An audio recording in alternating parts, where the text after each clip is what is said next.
Story telling method, तो इसमें क्या क्या चीजें आ जाती हैं स्टोरी में। अब ऐसा तो है नहीं कि सिर्फ एक बात है तो उसी को दोहराया जा रहा है बार बार और उसी को बोला जा रहा है, सिर्फ वही चीज है, नहीं। स्टोरी टेलिंग क्रिएटिव होती है। कैसी होती है? क्रिएटिव होती है। स्टोरी टेलिंग मेथड में कंटेंट आता है, कंटेंट के अलावा हिस्ट्री आती है, इतिहास भी आता है, इतिहास के अलावा एक्सपीरियंस आता है, एक्सपीरियंस, ठीक है। एक्सपीरियंस के अलावा मार्केटिंग की बात भी लिख सकते हैं, मार्केटिंग, मार्केटिंग के अलावा कम्युनिकेशन, कम्युनिकेशन के अलावा इमोशन जुड़े होते हैं, ठीक है। और साथ में आ जाएगा शेयर, शेयर करना, ठीक है। तो ये सारी चीजें जो है स्टोरी टेलिंग मेथड में आती हैं। मतलब इसमें शिक्षा, व्यापार आदि चीजों को आकर्षक बनाया जाता है। बहुमुखी तकनीक इसको बोलते हैं, जो शिक्षा और व्यवसाय से लेकर व्यक्तिगत संचार तक विभिन्न संदर्भों में लागू हो जाती है, ठीक है। तो इसे कहेंगे story telling method. I hope कि यहाँ तक अच्छे से आपको क्लियर हो गया होगा। दूसरा मेथड स्टार्ट करते हैं। सेकेंड मेथड आता है text book method. Text book method, तो ये जो मेथड है दूसरा है, और इसे, इसके जनक रहे हैं डॉक्टर बेस्ट। डॉक्टर बेस्ट इसके जनक हैं। साइकोलॉजिकली एनहांस बे इसको कह सकते हैं। टेक्स्ट बुक मेथड जो है साइकोलॉजिकली एनहांस बे, ठीक है। लाइक जैसे एनसीईआरटी की बुक हो गई। टेक्स्ट बुक मेथड का यहाँ पे मतलब ये है कि टीचर के हाथ में, जैसे मैंने पहले बताया कि टीचर के हाथ में सारी चीजें होती हैं, टीचर के ऊपर डिपेंड करता है कि वो अपनी एबिलिटी का प्रयोग कब, कहाँ, कौन से मेथड को यूज करके यूज कर रहा है, ठीक है। तो पहला हमने पढ़ा story telling method, story telling, story की तरह बना के किस चीजों को समझाना। दूसरी चीज आ गई text book method. Text book method जैसे एनसीईआरटी की बुक है, ठीक है, ये अदर कोई भी बुक्स हो सकती हैं, और ये शिक्षण विधि कहलाती है। क्या है? एक प्रकार की शिक्षण विधि है, ठीक है, जिसमें व्याकरण और एक पाठ्य पुस्तक के माध्यम से पढ़ाया जाता है। जैसे पाठ्य पुस्तक में चैप्टर वाइज कोई चीज है तो उसको क्या करवाया जाए, टीचर के थ्रू क्या करवाया जाए, टीचर उसको क्या कर रहा है, कवर कर रहा है, ठीक है। तो वो चीजें इसमें आती है, यानी शिक्षक पाठ्य पुस्तक का प्रयोग करेगा, एक बुक का प्रयोग करेगा पढ़ाने के लिए, ठीक है। तो टीचर क्या करेगा, पाठ्य पुस्तक का प्रयोग करेगा, नियमों की व्याख्या करेगा। नियम जो पाठ्य पुस्तक का जो प्रयोग किया जा रहा है, जिसमें कोई चैप्टर या मान लो कोई ग्रामर पढ़ाया जा रहा है, तो उसके क्या होंगे, रूल्स होंगे, जिनको वो वहां पे समझाएंगे, ठीक है। दिए गए नियमों को समझाता है और इससे भाषा का विकास भी होता है, लैंग्वेज डेवलप होती है, ठीक है, भाषा का क्या होता है, विकास होता है। तो इसी तरह से ये सेकेंड मेथड है जिसको टेक्स्ट बुक मेथड कहा जाता है। बुक कोई भी आ सकती है जो टीचर के द्वारा प्रयोग में लाई जा रही है, और उसके बारे में सारी चीजें जो रूल्स हैं उसके वो सारे टीचर के द्वारा समझाए जा रहे हैं। क्लियर हो गया इतना? चलिए, तीसरा मेथड है demonstration method. Demonstration, demonstration method, ये जो डेमोस्ट्रेशन मेथड है, ठीक है, इसको प्रदर्शन विधि भी बोलते हैं। प्रदर्शन विधि भी इसको हिंदी में कहा जाता है। प्रदर्शन, मेथड मीन विधि। तो प्रदर्शन विधि जो है, ठीक है, इससे क्या होता है, इंप्रूव्ड अंडरस्टैंडिंग होती है। इसके जनक जो हैं वो पहले लिख लेंगे। तो इसके जनक जो हैं सीमेन, सीमेन ए नैप, ठीक है। तो ये इसके क्या है, जनक रहे हैं। और इससे क्या होता है, जो डेमोस्ट्रेशन मेथड है इससे इंप्रूव्ड होती है। इससे क्या इंप्रूव होता है, इंप्रूव्ड अंडरस्टैंडिंग।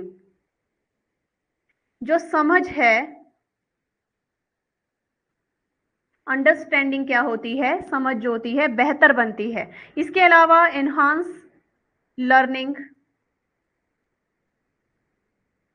लर्निंग क्या होती है, एनहांस होती है, यानी उन्नत शिक्षा, उन्नत शिक्षा बनती है, ठीक है। तीसरा इसमें आ जाता है practical skill development. Practical skill development मतलब कि इसमें व्यावहारिक कौशल का विकास होता है। तो इससे जो डेमोन्स्ट्रेशन मेथड है, जिसको प्रदर्शन विधि कहा जाता है, इससे ये सारी चीजें इंप्रूव होती है। अंडरस्टैंडिंग, लर्निंग एनहांस होती है और प्रैक्टिकल स्किल क्या होती है, डेवलप होती है। तो इसी तरह से निर्देशात्मक रणनीति इसको कहा जाता है, जहां एक शिक्षण छात्रों को किसी कार्य या प्रतिक्रिया या प्रक्रिया करने, जो एक्टिविटी है उसको करने का तरीका दिखाया जाता है। कि वो मान लो कोई चीज सिखाई जा रही है, तो उसको मैं उसमें एक मेथड बताया जाएगा, उसका एक तरीका बताया जाएगा कि इसको ऐसे नहीं ऐसे सॉल्व करना है। ठीक है, तो इसी मतलब आप इसको बोल सकते हैं स्टेप बाय स्टेप प्रोसेस। क्या होगी, स्टेप बाय स्टेप प्रोसेस होती है।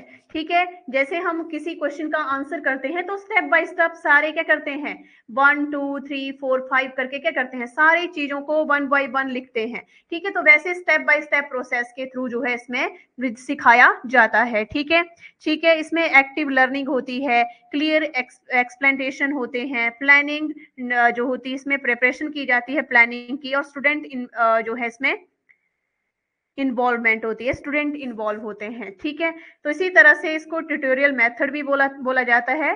ठीक है, जैसे ट्यूशन मेथड हो गया। ठीक है,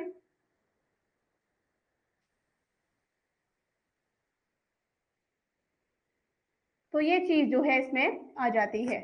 आई होप कि ये भी आपको अच्छे से समझ आ गया होगा। आगे बात करते हैं लेक्चर मेथड की। तो ये तो आ गया डेमोन्स्ट्रेशन, ये भी आपको पता लग गया होगा। नेक्स्ट है लेक्चर मेथड। कौन सा मेथड है, लेक्चर मेथड है। और इसके जनक की अगर हम बात करें तो किसी एक नो स्पेसिफिक मैन, किसी एक व्यक्ति को नहीं बोल सकते। ठीक है, मतलब एक नहीं है, जैसे जोहान ओमोस कॉमिनियस हो गया, विल्हेम बोन हमबोल्ट वगैरह, ये सारे जो हैं इसके जनक या इनके हम बोल सकते हैं सहयोग किया है। तो जो लेक्चर मेथड है इसको व्याख्यान विधि आप लिख सकते हैं, व्याख्यान विधि, हिंदी में इसको व्याख्यान विधि बोलते हैं। ठीक है, इसको इस मेथड को, लेक्चर मेथड को चॉक एंड टॉक मेथड कहते हैं, चॉक एंड टॉक मेथड भी इसे कहा जाता है। ठीक है, ट्रेडिशनल मेथड भी, काफी ट्रेडिशनल मेथड रहा है ये, काफी पुराना, गुरुकुल से भी पहले का एक मेथड इसे कहा जाता है, लेक्चर मेथड को। ठीक है, तो इसमें क्या होता है, तीन चीजें आती हैं, यानी सबसे ज्यादा यूज होने वाला मेथड, सबसे ज्यादा यूज होने वाला मेथड या विधि कहलाती है। सबसे ज्यादा यूज होने वाली विधि कौन सी है, लेक्चर मेथड है। मतलब इसमें क्या आता है, इसमें चीजों को प्रमोट किया जाता है, प्रमोट, पैसिव बनाया जाता है और लिसनिंग, इसमें तीन चीजें आती हैं, प्रमोट, पैसिव और लिसनिंग। ठीक है, तो इसमें क्या आता है, लर्निंग बाय डूइंग। ठीक है, लर्निंग बाय डूइंग की बात की गई है, मतलब कर करके सीखना। और ये आप जानते हैं कि इस सिद्धांत को किसने दिया है, आप अपने कमेंट बॉक्स में भी लिख सकते हैं अगर आपको पता होगा। तो लर्निंग बाय डूइंग का जो मेथड दिया है या इसकी बात किसने की है, इस सिद्धांत को दिया है जॉन डुई ने। किसने दिया है इस सिद्धांत को, इस सिद्धांत को जॉन डुई ने दिया है कि बच्चे जो है वो कर करके सीखते हैं, जितनी ज्यादा एक्टिविटी कर करके वो सीखेंगे उससे ही उनका विकास होगा। तो कर करके सीखना। ठीक है, इसके अलावा इसमें व्यक्तिगत भिन्नताओं की बात भी की गई है। ठीक है, इग्नोर इंडिविजुअल डिफरेंसेस,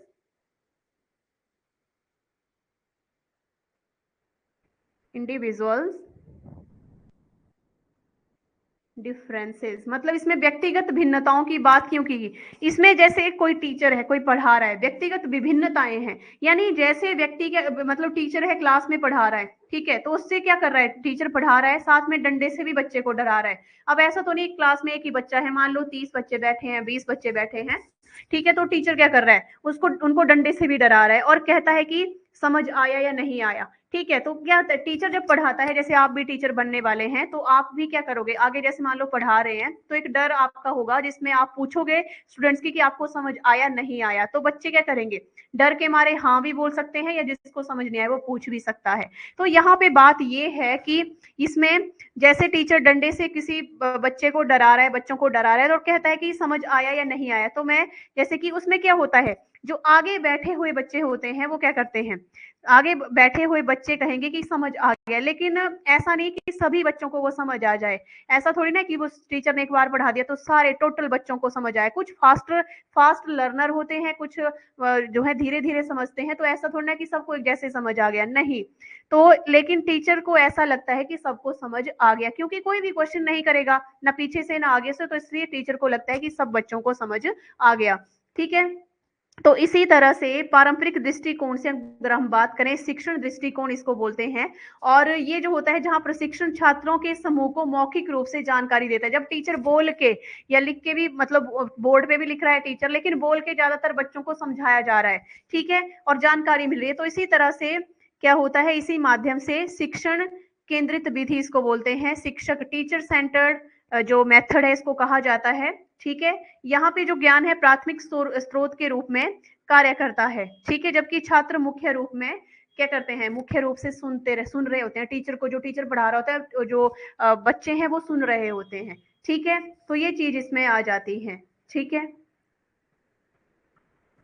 तो इसमें लाभ क्या होते हैं और नुकसान क्या होते हैं, जो लेक्चर मेथड है, तो इसमें लाभ ये होते हैं कि बड़ी मात्रा में सामग्री कवरेज, मतलब जो कंटेंट होता है वो कवर हो जाता है, समय कौशल टाइम एफिशिएंसी होती है, सुनने में कौशल का विकास हो जाता है, डेवलपमेंट टू लिसनिंग स्किल जो है उसका बढ़ता है बच्चे का। ठीक है, नुकसान क्या होते हैं, नुकसान इसमें ये हो सकते हैं कि जैसे निष्क्रिय शिक्षण, पैसिव लर्निंग इसको बोला जा सकता है, सीमित बात, लिमिटेड इंटरेक्शन इसमें होती है, और समझ का आकलन करना कठिन हो जाता है। समझ का आकलन कैसे, अब टीचर को ऐसा थोड़ा ना पता कि सभी बच्चों को समझ आ गया, अगर सभी को समझ आए तो अच्छा है, लेकिन ऐसा तो है नहीं कि सभी को समझ आ गया, तो इसीलिए यहाँ पे समझ का आकलन करना कठिन हो जाता है और सभी शिक्षण शैलियों को पूरा नहीं किया जा सकता। ठीक है, तो इसके कुछ नुकसान भी हैं। तो ये है लेक्चर मेथड, ये भी आपको अच्छे से समझ आ गया होगा। नेक्स्ट है question and answer, question answer method. Next method है question answer method. Question answer method जो है प्रश्न उत्तर विधि इसको हिंदी में बोलते हैं, प्रश्न उत्तर विधि। ठीक है, इसे किसने दिया था, इसे सुकरात ने दिया था, लिख लेंगे इसे, सुकरात ने दिया था। ठीक है, और सुकरात जो थे क्या थे, आदर्शवादी थे, आइडलिज्म थे। सुकरात क्या था, आदर्शवादी था। ठीक है, तो इसी तरह से ये क्या है, शैक्षणिक दृष्टिकोण है, जहां प्रश्न पूछने और उत्तर देने की प्रक्रिया के माध्यम से लर्निंग की जाती है, उसका ज्ञान प्राप्त किया जाता है। और इस पद्धति में शिक्षक छात्रों से प्रश्न पूछते हैं और छात्र अपनी समझ या समाधान के साथ उत्तर देते हैं। ठीक है, तो ये जो है इसमें शिक्षक जो होते हैं, जो टीचर होते हैं, वो स्टूडेंट्स के करेंगे, क्वेश्चन पूछेंगे, और जो स्टूडेंट है अपनी समझ के आधार पर, जो जितना उनको समझ आया है उस आधार पर वो क्या करेंगे, आंसर देंगे। ठीक है, तो ये कैसे काम करता है, क्वेश्चन आंसर मेथड जो है कैसे काम करता है, हाउ इट वर्क। प्रश्न निर्माण, सबसे पहले तो क्वेश्चन बनाए जाएंगे। ठीक है, इसमें स्टूडेंट की जो है एक्टिव भागीदारी, स्टूडेंट जो है इसमें क्या करेंगे, पार्टिसिपेट करेंगे, रचनात्मक प्रतिक्रिया इससे होगी और क्वेश्चन फॉर्मेशन बनेगी। ठीक है, तो चीजें जो है इससे होंगी और बच्चे को ज्ञान की प्राप्ति होती है। तो ये क्वेश्चन आंसर मेथड आ गया जिसे सुकरात ने दिया है। ठीक है, इसके अलावा नेक्स्ट आता है डिस्कशन मेथड। नेक्स्ट मेथड आएगा इसमें डिस्कशन मेथड।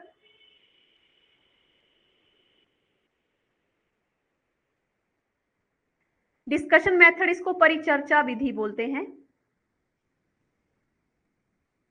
परिचर्चा विधि। तो परिचर्चा विधि जो है एक शिक्षण रणनीति है जिसमें शिक्षक और छात्रों के बीच या छात्रों के बीच विचार होते हैं, जैसे बच्चे का सहयोगात्मक आदान शामिल होता है, इसमें आदान प्रदान होता है। जैसे बच्चे को मान लो ग्रुप डिस्कशन में बैठाया गया है, 4-5 बच्चे बैठे हैं जिसमें उनको क्या है, एक ही क्वेश्चन दिया गया है 4-5 को। ठीक है, तो वो अपने अपने हिसाब से क्वेश्चन को सॉल्व करने की कोशिश करेंगे, डिस्कशन करेंगे एक दूसरे की, ऐसे नहीं ये क्वेश्चन का आंसर ऐसे भी आ सकता है, नहीं ऐसे नहीं ऐसे भी आ सकता है, तो अपनी अपनी डिस्कशन करेंगे। ठीक है, तो इसी तरह से अपने के साथ दूसरों की जो है इसमें सुनी जाती है, टॉलरेंस पावर होती है, मतलब अपनी भी बच्चा सुनाएगा दूसरे को और दूसरे बच्चे की भी सुनेगा, या टीचर के साथ ही डिस्कशन हो रही है तो टीचर अपनी भी सुनाएगा और बच्चे की भी सुनेगा। तो वो चीजें जो है इसमें आती है, और इससे क्या आता है बच्चों में, इससे लीडरशिप क्वालिटी आती है। कौन सी क्वालिटी आती है, इससे बच्चे में लीडरशिप क्वालिटी आती है। ठीक है, तो ये चीजें जो है इसमें सारी ऐड हो जाती हैं, जिसको डिस्कशन मेथड कहते हैं। डिस्कशन मेथड के जनक भी सुकरात ही रहे हैं, इसे भी सुकरात ने दिया है। परिचर्चा विधि, ठीक है। तो ये ओपन एंडेड क्वेश्चन होते हैं इसमें। ओपन एंडेड क्वेश्चन मतलब कि इसमें जो क्वेश्चन होंगे ओपन एंडेड होते हैं, ठीक है। मतलब अपनी अपनी भी सुनाएगा और दूसरों की भी सुनेगा, टॉलरेंस पावर आएगी, लीडरशिप क्वालिटी बनेगी, ठीक है। तो ये है डिस्कशन मेथड। इसके बाद आते हैं चाइल्ड सेंटर्ड मेथड। ये सारे जो है टीचर सेंटर्ड मेथड हैं जो आज की क्लास में मैंने आपको कवर किए हैं, और जो चाइल्ड सेंटर्ड मेथड है उनको पार्ट 2 में साइकोलॉजी की क्लास में हम कवर करेंगे। तो इस तरह से अगर आप हमारे new live online coaching batch join करना चाहते हैं तो उसके लिए आप हमें 8894592402 पे कॉल या व्हाट्सएप कर सकते हैं। और वीडियो को ज्यादा से ज्यादा लाइक और शेयर करें, साथ में हमारे यूट्यूब चैनल को भी सब्सक्राइब करें।